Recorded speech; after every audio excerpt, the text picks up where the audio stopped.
And finally, in the bottom left-hand corner of the EAR triangle is R for responses. And responses are probably the most important aspect of the EAR triangle because it gives us so much information from whether it's a positive response or a negative response. It still tells us a whole lot about our little person and how they're responding to life. So, you guessed it, I'm going to talk about 3 different areas here.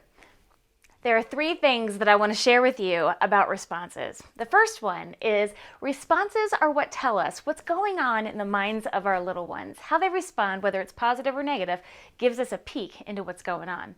The second thing is that responses lead the change for the environment and activities. The third thing is that responses lead to successful engagement, which leads to strong bonding between caregiver and child.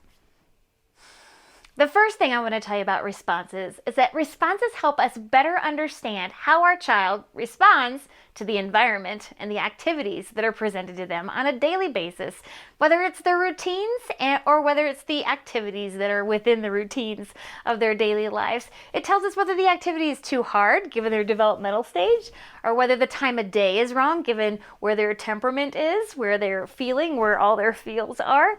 It tells us a lot about what works and what doesn't work for our little one. The second thing that I want to tell you about responses is that the way that our child responds leads to change, and how we change the environment and change the activities to help our child be more successful. The third thing that I want to tell you about responses is that with successful change to the environment and activities, leads to successful engagement, which leads to greater levels of trust and more bonding with the caregiver.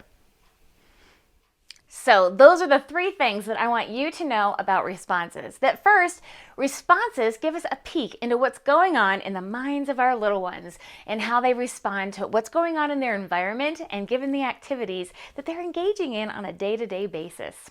Second, responses lead to changes in the environment and the activities that can help our little ones be successful with what they're learning. And third, responses allow for successful engagement, which leads to that wonderful, great bonding and relationship building between caregiver and child.